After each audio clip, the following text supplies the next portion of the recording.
If the whole world went organic, in 10 years, we could reverse climate change. Bienvenue sur Radio Recyclerie, le podcast des idées, des débats et des écologies, à écouter en accès libre sur larecyclerie.com. Lors de cet entretien avec Laure Nouala et Noël Mamère, nous parlons capitalisme numérique, action locale et journalisme. Bonjour Laure Nouala. Bonjour. Bonjour Noël Mamère. Bonjour. Nous sommes le 18 mars 2021, un an après le premier confinement. L'Île-de-France et les Hauts-de-France sont sous la menace d'un troisième confinement. La recyclerie est quasiment vide, malgré la présence de quelques étudiants, d'associations et de stars de l'écologie. Dans quel état d'esprit êtes-vous ? Moi, je suis plutôt en assez grande forme. En fait, j'ai réalisé à l'occasion de ce premier confinement que j'étais déjà une personne confinée dans ma tête, dans mes problématiques. Et que c'était... Bah ouais, mais je vis dans une petite ville de province où après 18h, de toute façon, c'est pas la grosse teuf. Donc, d'un point de vue pratico-pratique, ça n'a pas changé grand-chose à mon quotidien. Quel état d'esprit je suis toujours... La perspective n'est pas radieuse. De toute façon, avec ou sans le Covid, elle n'est pas radieuse. Donc, pour moi, les choses sont... Je trouve que le Covid, c'est plutôt un disrupteur, un agent provocateur de réflexion qui est plutôt sympathique. Alors, bien sûr, il y a des personnes qui décèdent. Il y a une grande crise sanitaire qui a dévoilé d'ailleurs d'autres crises. Mais oui, pour moi, ça n'est qu'une préface, cette histoire-là. Donc, et je la trouve plutôt inattendue, surprenante, saugrenue. Nous voilà au pied du début d'un autre monde. Noël Mamère, je vous vois acquiescer. Oui, tout à fait. Je pense que c'est ce qu'on peut appeler un ébranlement majeur puisqu'il concerne l'ensemble de la planète. Alors nous sommes nés sous la bonne étoile, si je puis dire, puisque nous subissons le confinement avec des moyens techniques, des moyens sanitaires beaucoup plus développés que dans des pays qui sont frappés par la double peine. Qui sont non seulement victimes des effets déjà du réchauffement climatique et qui se prennent en plus le Covid sans beaucoup de moyens sanitaires à leur disposition. Et je suis d'accord avec Laure sur le fait que cet ébranlement, c'est le révélateur d'une situation qui existait avant la pandémie. La question est de savoir aujourd'hui si nous allons sortir du déni et comprendre que si nous ne bifurquons pas dans le modèle qui est le nôtre aujourd'hui, nous sommes condamnés à vivre, je dirais pas à vivre d'ailleurs, peut-être à survivre et peut-être même, pourquoi ne pas le dire, à ce que l'espèce humaine soit en très grande difficulté pour vivre sur cette planète. Vous parlez de nos atouts, de nos dispositions techniques, mais est-ce qu'on n'est pas face à un leurre justement avec toute cette technique puisqu'on reste confiné derrière nos écrans, mais est-ce qu'il est pour autant facile d'agir, de reprendre en main justement toutes ces questions sociétales, politiques ? Vous voulez parler de la naissance d'une société sans contact qui privilégie aujourd'hui ceux qui sont plus riches que les États, qui s'appellent les géants du numérique. Les GAFAM, pour ne pas les citer. Oui, les GAFAM, donc c'est eux qui s'enrichissent. Des outils comme Zoom et autres ont vu leur chiffre d'affaires augmenter de manière exponentielle, quasiment. Plus 500%. Donc ça pose le problème, on est entré dans une société, c'est le capitalisme numérique qui devient le capitalisme de la surveillance. Parce qu'il ne faut pas oublier que ces outils-là, ils entrent dans notre intimité. Donc nous sommes appelés à vivre dans des sociétés dans lesquelles nous n'aurons même plus notre petite part d'obscurité qui est absolument nécessaire. Parce que quand on entre dans les données et que la transparence devient la règle, c'est entrer dans un système totalitaire. Ça a été expliqué bien avant moi par Orwell et Big Brother et bien d'autres. Donc la réalité, c'est qu'en effet, on croit que la technique est capable de résoudre nos problèmes. Or, nous savons que les problèmes que nous vivons, ce n'est pas par la technique qu'ils se résoudront, mais c'est par un changement, une sorte de... J'aime pas ce mot parce que les révolutions ont souvent abouti à des tragédies, mais à une révolution dans nos esprits et dans nos modes de vie, donc à remettre en cause un système qui s'appelle le capitalisme et qui aujourd'hui est en train de gagner d'un côté, de nous soumettre de l'autre. Nous sommes en effet tous, en quelque sorte, dans la servitude volontaire. Et ça, c'est quand même très, très dangereux. Alors voilà, que pensez-vous justement de ce capitalisme numérique dont vient de parler Noël Mamère, de l'avènement peut-être d'une forme de société technicienne? Mais c'est la suite de l'histoire qu'on a démarré. L'histoire s'écrit au fil des progrès techniques et des innovations. Vous parlez de société technicienne, ça me fait tout de suite penser à cet auteur Jacques Ellul qui avait écrit dans les années 50 le système technicien, mais aussi le bluff technologique. En fait, Jacques Ellul nous disait qu'en gros, on ne trouve des solutions techniques qu'à des problèmes eux-mêmes posés par la technique qui précédait. Et donc voilà, on est dans cette continuité assez logique. Ce qui m'inquiète particulièrement, c'est l'effet délétère sur le cerveau, sur l'esprit critique, sur la capacité à se concentrer, à réfléchir, à prendre de la distance. Parce qu'on sait très bien que ces réseaux sociaux, que ces outils ont des effets physiologiques sur le cerveau qui déclenchent avec un like. Vous avez par exemple, pour ne pas citer Facebook, vous avez un like, tac, vous avez comme une espèce d'explosion de dopamine dans le cerveau. C'est un système de récompense qui est activé. Je trouve que c'est ça qui m'inquiète, la part un peu noire et un peu méconnue des choses, c'est ça. Et bon, je vais pas faire ma vieille conne, mais quand même, je trouve qu'un bouquin, c'est quand même vachement mieux qu'un écran. En même temps, si les gens s'ennuient, mais qu'ils foncent dans les librairies, quoi. Mais une fois qu'on a dit ça, moi, j'aimerais quand même dire que je suis très, très consommatrice de ces objets-là. Je suis absolument effarée par la démultiplication des outils, des canaux de communication. Je trouve que ça morcelle totalement le rapport à l'autre. On a l'impression de se rapprocher alors qu'en fait, on se disperse éminemment. Avant, j'arrivais à trouver des plages de 2-3 heures de travail sans être dérangée par une notification. Alors, on aime bien enlever mes notifications. Bien sûr, je les enlève, mais je suis effarée par la somme de messages, de sollicitations. Les gens n'ont plus aucun égard pour votre espace privé. Et ça, c'est pas les GAFAM qui nous les ont mis dans la tête. C'est vraiment les usages qu'on fait de ces outils-là. Et je suis effarée par la capacité qu'on a tous à être dans la servitude volontaire. Nous avons créé notre propre aliénation en acceptant tout ça.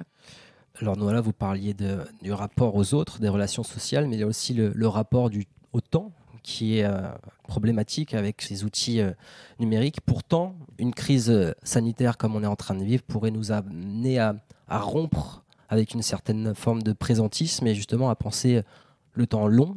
Est-ce que justement, il n'est pas temps plus que jamais de ralentir et de profiter de cette opportunité ? Le premier confinement était cette opportunité-là, puisque tout s'est mis à l'arrêt du jour au lendemain. Là, on fait que des petits aménagements à la marge pour pas, on va dire, faire péricliter tout un pan de l'économie, pour que les gens gardent un peu le moral et qu'ils puissent aller travailler.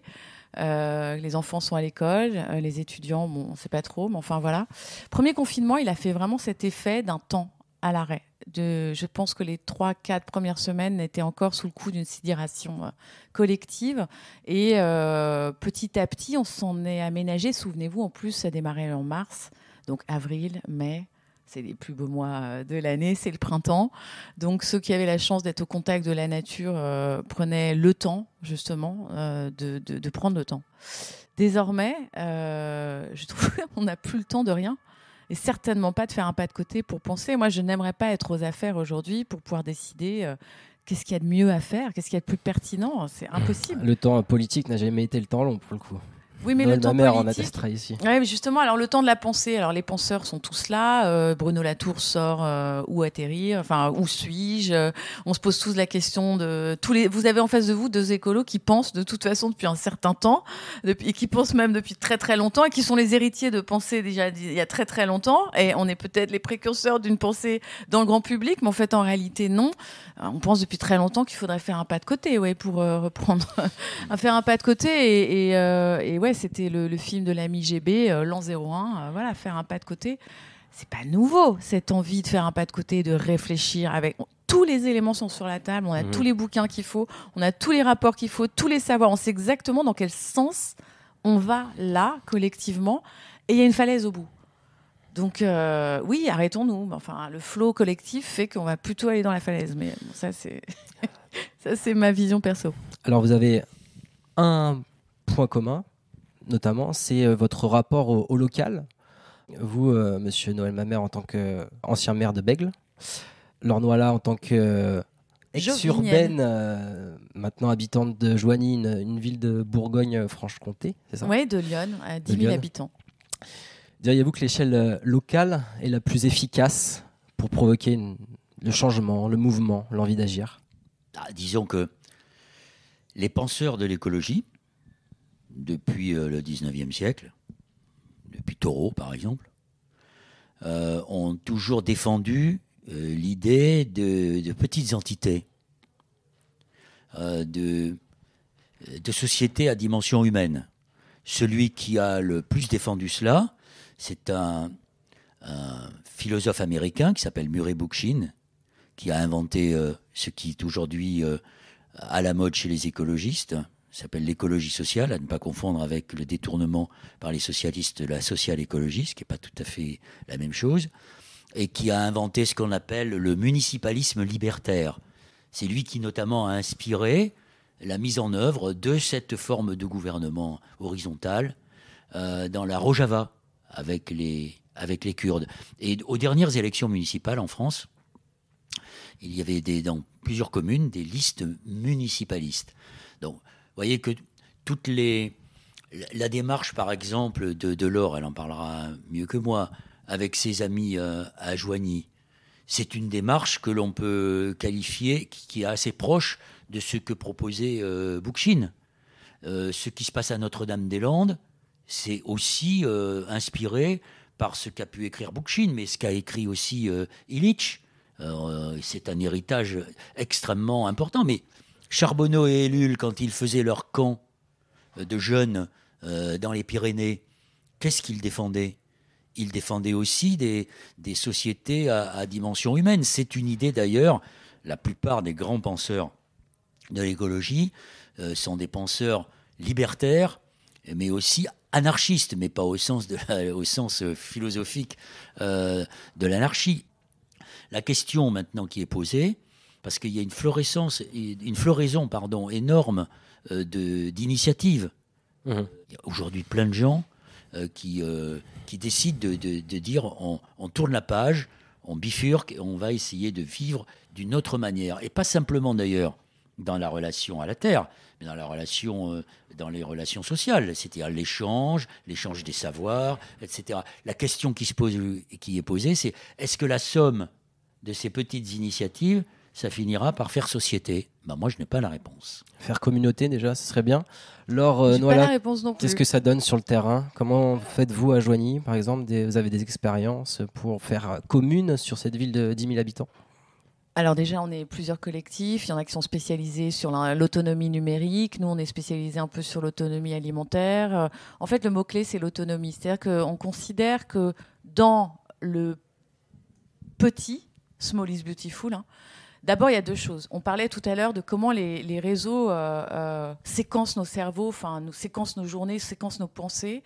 Moi, j'ai l'impression que dans un petit territoire, je peux à nouveau spatialiser tout ça. Je peux envisager qui est à 200 km². Dans un territoire de 200 km², je vois à peu près qui fait quoi, qui est où, quel collectif est en Puisaye, quel est le pôle qui s'occupe du pôle environnemental d'Auxerre. Je ne suis pas noyée dans une espèce de somme de choses. Ce que j'aime bien, c'est qu'on est comme un rhizome, c'est-à-dire il y a ceux qui travaillent à Joigny, mais ceux qui sont en lien avec la Puisaye. Ceux qui sont en lien avec la Puisaye, c'est des villes comme... c'était le domaine de Colette, Saint-Sauveur-en-Puisaye, Toussy, des lieux où il n'y a pas de gare. Donc forcément, c'est beaucoup plus tranquille. On est en lien comme un rhizome, comme un mycélium qui se potentialise. Donc on trouve que c'est très important déjà de spatialiser qui fait quoi. Et après, de trouver les synergies pour faire projet. Déjà, arriver dans un territoire, c'est être super humble par rapport au territoire, d'où vous venez, qui vous êtes. C'est super, on s'en fout. Là, vous allez vous inscrire dans un terreau important. Après, derrière, c'est se rassembler. La clé, c'est de se rassembler, d'essayer de se renifler entre personnes qui ont les intérêts communs. Il y a une association sur l'écologie sociale, une association sur la renaissance écologique, une association sur l'autonomie numérique, un Fab Lab, etc. Donc, voilà, on a un biotope. C'est déjà pas mal. On a un biotope très riche, très très riche. Maintenant, comment on articule le geek avec l'amoureux des petits oiseaux. Parce que je vous assure qu'il va falloir qu'on ait un terrain d'entente. Je crois qu'il y a une application pour découvrir le chant des oiseaux sur son smartphone. Bon, bref, c'est une idée pour les, ça, c'est pour les technique, rejoindre. ça. Mais le chant des oiseaux, il faut l'écouter dans la nature. Et le problème, c'est que le chant des oiseaux, on l'entend de moins en moins. Et pourquoi on l'entend de moins en moins ? Parce que la biodiversité est en train de s'effondrer. Donc là, vous êtes en train de citer l'exemple typique de comment la technique prétend se C'était une substituer. vaine tentative. Moi Mais qui n'ai pas de smartphone en plus. Oui, en plus, c'est vrai. Et c'est ce que raconte Laure avec son rhizome et son mycélium. Là. Les écolos ne sont pas des réfusniques. Ils ne refusent pas une technique qui va pouvoir leur permettre de faciliter la mise en réseau. Quand Laure parle des contacts qu'ils ont les uns les autres, ils passent aussi par des outils numériques qui vont faciliter, accélérer d'une certaine manière leur mise en commun pour favoriser, pour mettre en œuvre ce qu'on appelle aujourd'hui, ce qui est un des thèmes que l'on défend par rapport à la privatisation du monde, c'est-à-dire la question des communs. Qu'est-ce qui nous est commun ? Il y a aussi un point qui vous rassemble et que j'aimerais qu'on évoque ensemble. Le journalisme. Noël Mamère, vous avez été journaliste plus de 25 ans, il me semble. Laure Noaillat, vous avez été 15 ans au service environnement de Libération. Que pensez-vous du traitement de l'écologie dans les médias aujourd'hui ? Est-ce que l'écologie a assez de place dans les médias classiques ? Est-ce que le Covid n'est pas en train d'occulter les questions d'environnement ? Je suis allé voir par exemple sur les sites de Libé et du Monde. On n'a plus d'onglet planète en ce moment. Alors, moi, j'ai démarré en 2000 et en 2003, on crée la page Terre à Libération. À l'époque, c'était la première page quotidienne sur les questions d'environnement. Après, Le Monde a fait sa page planète, etc., etc. Je peux vous dire que ce qu'on vit aujourd'hui, mais c'est le bonheur par rapport à ce qu'on vivait en 2000, en 2003, en 2007. Le bonheur, c'est-à-dire le bonheur, c'est-à-dire, moi je trouve qu'il y en a partout de l'écologie. Et en plus, il y a des titres, vous n'êtes pas obligé d'aller dans les médias mainstream. Vous avez Brut qui ont fait à mort, vous avez Uzbek Erika, Socialterre, des magazines qui sont intelligents, bien construits, que j'aurais rêvé de lire, moi, au début des années 2000, mais qui n'étaient pas là.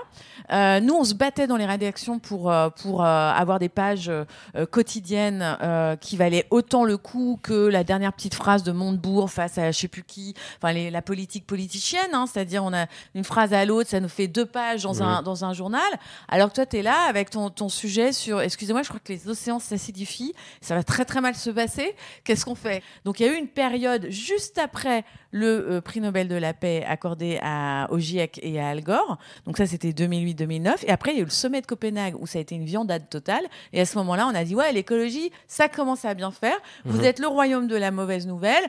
Et maintenant, ce que je vois, c'est que les envoyés spéciaux, les docus d'Arte, mais on a une quantité de choses qui existent, quoi. Alors après...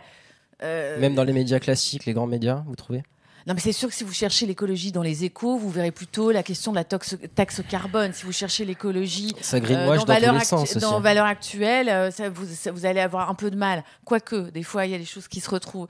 Mais le greenwashing fait partie d'une information sur l'environnement. Alors moi, je vais faire un peu l'ancien combattant. Vous êtes là pour ça. Je suis d'accord avec Laure sur le fait que si on procède à des comparaisons avec les années passées, l'écologie maintenant a trouvé une meilleure place. Bon, si vous regardez les télés d'information en continu, il y a même un peu d'écologie là-dedans, mais sauf que comme ils sont pris par la dictature de l'instant, il faut qu'ils remplissent les trous comme le sapeur Camembert sur le sujet du jour. Et ça fait oublier, si vous voulez, le côté réflexif. Parce que ce qui est important pour éclairer l'opinion, ce qui est quand même le rôle des journalistes, qui n'est pas de leur asséner des vérités, mais de leur permettre de se faire une idée à propos de ce qu'on leur montre. Encore faut-il qu'on l'inscrive dans un contexte historique et qu'on leur donne la capacité de réfléchir. Et quand Laure parle d'Ouzbek Erika, de Socialterre, on peut parler de Basta, on peut parler de Reporter, cela propose justement une réflexion, mais c'est réservé à une partie encore relativement minoritaire de l'opinion. La télé, moi je peux en parler d'expérience puisque j'ai quitté Bordeaux pour rejoindre Antenne 2 en 1977 pour créer à l'initiative de Louis Berriot la première émission d'environnement généraliste quotidienne qui traitait de questions d'environnement qui s'appelait C'est la vie et qui a duré 10 ans. Et là, on traitait de questions d'environnement. Et puis, Mais pourquoi j'y arrivais? Avec un regard critique, aiguisé, ou c'était... Oui, j'ai eu plusieurs procès, oui, en effet, avec des reportages sur les élevages industriels, enfin, tout c'est le bitage du paysage, toutes sortes de choses dont on parle aujourd'hui. Mais c'était une sorte de niche, en fait, qui n'intéressait pas mes confrères. J'avais un copain de la rédaction qui disait « Oui, Noël, il fait de l'information au ras de la toile cirée ». J'étais très heureux de faire de l'information au ras de la toile cirée. À l'époque, le nec plus ultra... on n'était pas un bon journaliste si on faisait pas plus de 2000 km et qu'on n'allait pas sur un théâtre de guerre. Mais faire du journalisme à sa porte, comme c'était notre cas, c'était considéré comme du petit journalisme. Et à mon époque, le seul journal écolo qui existait, ça s'appelait La Gueule Ouverte. Voilà. Un petit peu dans Harakiri, et Charlie, avec des dessinateurs comme Jean-Marc Rézère, qui était un écolo qui est mort malheureusement trop tôt. Mais c'est vrai que depuis, vous voyez, par exemple, moi j'apprécie beaucoup, je le dis parce que je trouve c'est un journaliste de très grande qualité sur les questions environnementales, c'est Stéphane Foucard. Au journal Le Monde. Bon, il a écrit un livre formidable avec Stéphane Aurel et Sylvain Laurence qui s'appelle Les Gardiens de la Raison, qui montre que l'écologie, contrairement à ce qu'on raconte, parce qu'on veut nous faire croire aujourd'hui que l'écologie, ça réunit tout le monde. Ben non, l'écologie, c'est un combat.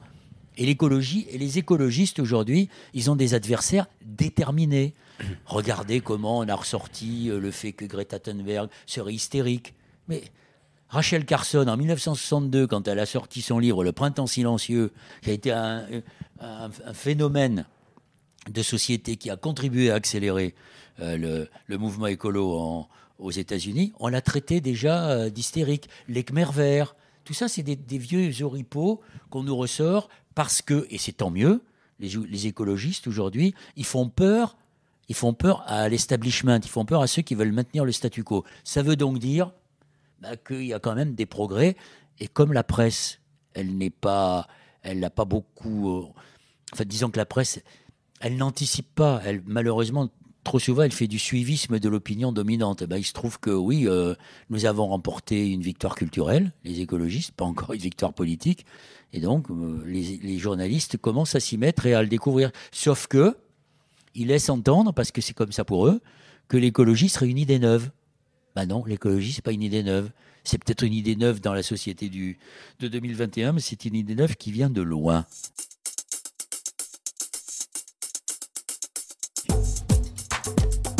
On va passer à notre deuxième partie d'échange, donc avec les questions récurrentes au podcast. Mis à part votre rencontre, quel a été votre plus grand déclic écologique ? Le plus grand, non, la vraie claque dans ma figure, c'est octobre 2003, je pars à Tchernobyl. Voilà. Et à partir de là, ma vie s'est fendue en deux. J'ai compris. Je crois avoir compris ce qui se joue dans cette hubris, dans ce progrès, dans cette énergie qui peut, si elle est bien maîtrisée, ne pas faire plus de morts que la circulation automobile, comme dirait Jean-Marc Jancovici, mais qui raconte toute la métaphore de notre rapport au monde. Et moi, cette claque-là, je m'en suis jamais remise. Et la flèche de Tchernobyl sera en moi jusqu'au bout. Elle s'est ravivée avec Fukushima. Et j'attends la catastrophe nucléaire décisive qui nous fera vraiment réfléchir. Parce que là, on est en train de nous dire que finalement, tout va bien. Donc voilà. Ouais, Tchernobyl. Noël Mamère, vous vouliez peut-être réagir déjà là-dessus avant Bien de donner sûr, votre d'abord, déclic. je ne peux que partager totalement ce que dit Laure. Tchernobyl, c'est la métaphore que peut-être Fukushima encore plus. Parce qu'on nous disait, Tchernobyl, on a dit, oui, c'est les soviétiques. Et ça, c'est le symbole des failles de ce système. Fukushima, c'est pas la même chose, parce qu'on nous disait, les Japonais, ils sont formidables en termes de science, ils maîtrisent tout, et Fukushima a apporté la preuve que ce n'était pas vrai. Donc c'est aussi bien Tchernobyl que Fukushima, c'est la métaphore de ce que Gunther Anders appelait la honte prométhéenne. C'est-à-dire que, on croit qu'on va se substituer à Dieu. Malheureusement, c'est pas comme ça que ça se passe. Et c'est effectivement la question qui est posée par Ellul et par Charbonneau, qui s'appelle la question de la surpuissance ou de la non-puissance. Et comment on essaie de résister à ce délire prométhéen. Et votre déclic? Mon déclic, moi, c'était une rencontre. Quand je suis arrivé à la fac, je sortais d'un milieu plutôt catho, même complètement, dans un périmètre qui était finalement relativement restreint. Et j'ai eu la chance, en arrivant à la fac à Bordeaux, de rencontrer Simon Charbonneau, le fils de Bernard, Daniel Cérézuel, qui était qui reste un des meilleurs spécialistes, un philosophe de la science, et puis Ellul, que j'ai eu comme prof et avec lequel j'ai milité. Et tous ces rencontres. T'as eu Ellul comme prof? Bien sûr. Mais tu n'as pas dit ça. Wow. Et donc, donc, là, c'est vraiment une autre génération. Et donc, c'est cette rencontre ils m'ont ouvert les yeux. J'ai découvert ce que pouvait être la culture du livre, les penseurs critiques. Et c'est à partir de là que j'ai eu une conscience écolo. Ouais. Dernière question de prospective. Comment imaginez-vous le monde dans 20 ans, avec une perspective plutôt utopiste? C'est très difficile de dire ça, parce que tous les futuristes se sont cassés la figure. D'ailleurs, le propre d'un futuriste, c'est de se tromper. On peut se lâcher. Non, mais d'ici... on peut revenir au début de ce que vous disiez avec Laure, c'est la question est-ce qu'on est capable de penser le long terme et est-ce que ces sociétés sont capables de s'inscrire dans le long terme? C'est une contradiction qui est aussi vieille que les sociétés, que la démocratie, qui a beaucoup de vertus, mais quelques défauts. C'est la contradiction entre le temps politique et le temps de la société. Et là, on voit la Covid met en évidence cette contradiction entre le temps politique et le temps de la société. Un élu... Quelqu'un qui est élu, sa horloge, son temps, il est marqué par des élections. Et donc, il va avoir des difficultés ou des réticences à engager des politiques qui vont au-delà de son mandat. Parce que son obsession, pour certains, et pour beaucoup, ça va être d'être réélu. Sauf que les sociétés, elles ont un temps de mutation qui va bien au-delà des mandats électifs. Moi, je pense qu'il y a des choses je pense qu'on n'arrêtera pas la machine, qu'on la freinera peut-être, mais croire qu'on va tout arrêter, c'est une utopie extrêmement dangereuse. Donc, est-ce qu'on va être capable de mettre en place et de tirer quelques leçons du Covid? Mais regardez les leçons qu'on a tirées de Tchernobyl et de Fukushima.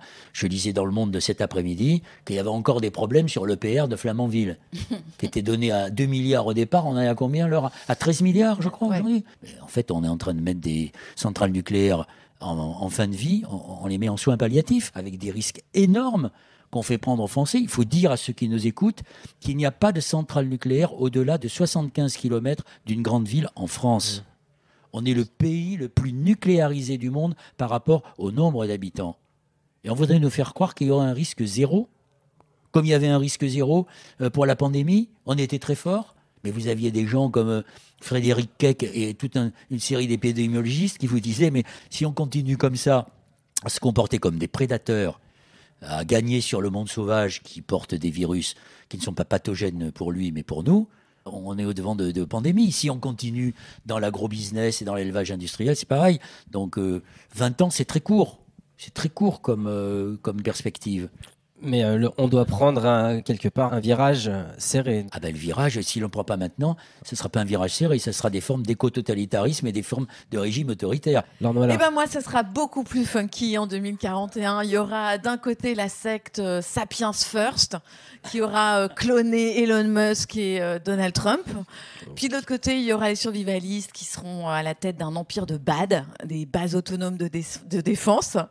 Et nous, on sera, je dis nous parce que moi je ferai partie des gens qui seront du côté de la résistance. Avec nous, on aura des vergers à défendre. On sera dans l'entraide de la coopération. On aura créé un réseau de tempêtes, anti-tempête, comme le dit Pablo Servigne et Johanna Messi. Moi, je sais pas. Je sais qu'on a plusieurs trajectoires et qu'on n'est pas en train de prendre la bonne. Et je pense que maintenant, on peut, en tant que citoyen, dire tiens, nous, on va prendre notre propre trajectoire. Voilà. C'est la meilleure conclusion, franchement, parce que on risque de se retrouver, en effet, coincés entre ceux qui nous promettent d'aller sur Mars, comme ça c'est plus facile, et ceux qui nous promettent de s'armer. D'aller sous terre avec... Transhumaniste contre collapso. Non, contre survivaliste. Et au milieu, la voie médiane, c'est quand même... celle qui va se préoccuper du vivant, travailler et revivre et relocaliser les pensées globales et les mettre dans des petits territoires, réinvestir toute la ruralité française qui est en train de crever, et voilà, et puis sortir de ces mégapoles qui sont asphyxiantes, et pas parce qu'on a des masques, elles sont asphyxiantes tout court. Donc il y a le choix entre être un terrestre et être en sécession, comme Elon Musk et comme ceux qui construisent des bunkers, ou ceux qui veulent aller sur Mars. Parce que... Il va avoir le mot de la fin, donc c'est bon. C'est une bataille pour le mot de la fin. Ça va être super. Laure Noëlla, Noël Mamère, un grand merci. À bientôt à la recyclerie. Vous enchaînez avec une conférence en ligne pour changer. La prochaine fois, ce sera peut-être avec 5000 personnes à la recyclerie. C'est pas assez, 5000 personnes. Merci et à bientôt. Merci beaucoup. Toutes nos émissions sont disponibles en podcast sur larecyclerie.com. Vous pouvez également suivre nos actualités sur Facebook, Instagram, ça n'est pas une fatalité, ou encore mieux, venir échanger avec nous à la recyclerie, au 83 boulevard Ornano à Paris, métro porte de Clignancourt. Est-ce que si moi je fais un truc tout seul, ça sert à quelque chose ?